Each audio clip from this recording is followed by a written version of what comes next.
ఒక టీచర్ స్కూల్లో ఉండి రేపు ఎవరైనా కూడా హోంవర్క్ చేయకపోతే వాళ్ళు 60 దెబ్బలు తింటారు నా చేతుల్లో కర్రతోటి అని చెప్పి వెళ్ళిపోయింది టీచరు. ఆ మరుసటి రోజు అందరూ భయానికి హోంవర్క్ చేశారు. కానీ ఒక చిన్న పిల్లవాడు బక్కగా బలహీనంగా ఉండేవాడు హోంవర్క్ తనకు అనారోగ్య కారణంగా చేయలేదు. ఆయన నెక్స్ట్ రోజు స్కూల్కి వచ్చాడు. పిల్లలందరూ స్కూల్లో కూర్చున్నారు. టీచర్ చాలా కోపంగా పెద్ద కర్ర పట్టుకొని వచ్చింది. నిన్న చెప్పాను కదా హోంవర్క్ చేయమని, అందరూ చేశారా, అందరూ హోంవర్క్లు తీయండి అంటే అందరూ హోంవర్క్లు తీశారు, ఈ పిల్లవాడు తప్ప. ఆ పిల్లవాడు నిలబడ్డాడు. టీచర్ సారీ టీచర్, నేను హోంవర్క్ చేయలేదు. నేను చెప్పాను కదా నిన్న హోంవర్క్ చేయకపోతే 60 దెబ్బలు కొడతానని అంటే, అవును టీచర్ కానీ చేయలేకపోయాను సారీ టీచర్ అని అంటే, నడు సారీ లేదేం లేదు మధ్యలోకి రాని పిలిచింది. ఆ టీచర్ ఆ కుమారుడిని మధ్యలో నిలబెట్టి కర్ర తీసుకొని ఆ పిల్లవాడిని కొడుతున్నప్పుడు, ఆగండి టీచర్ అని మరొక స్వరం వినిపించింది.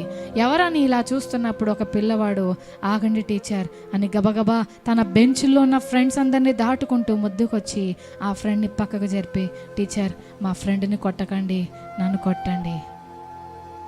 మా ఫ్రెండ్ తట్టుకోలేడండి, మా ఫ్రెండ్ ఆ దెబ్బలు భరించలేడండి, మా ఫ్రెండ్ని కొట్టకండి టీచర్, నన్ను కొట్టండి అని మౌనంగా వంగిపోయాడు.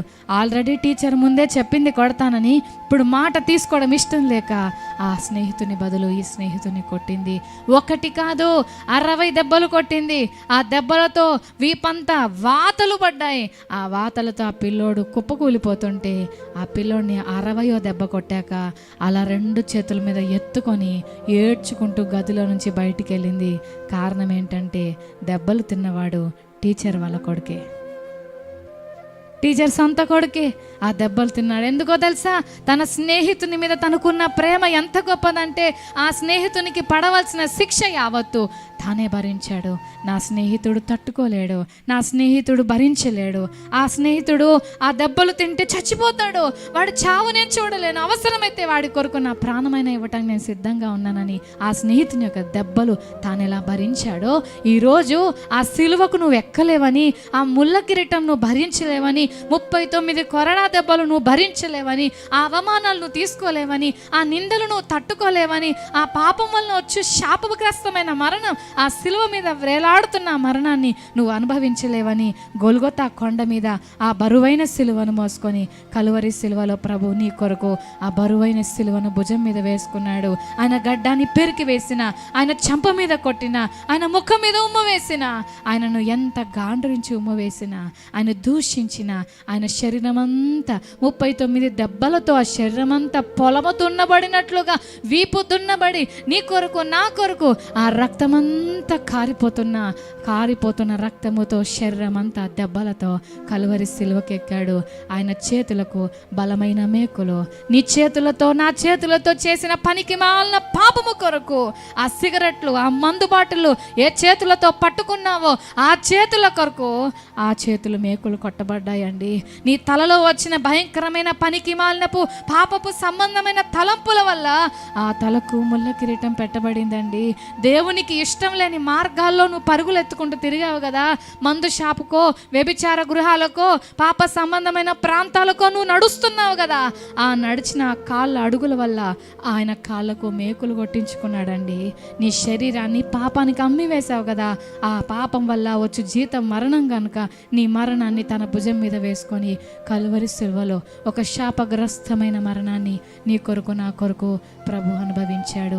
సంపూర్ణ విమోచనానికి ఇవ్వడానికి ఆయన కలువరి సిలువకి ఎక్కాడు.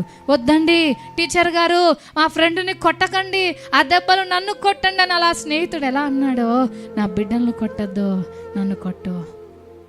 వాళ్ళ మీద ఉమ్మయ్యొద్దండి, వేసేయండి, నా మీద వేసేయండి.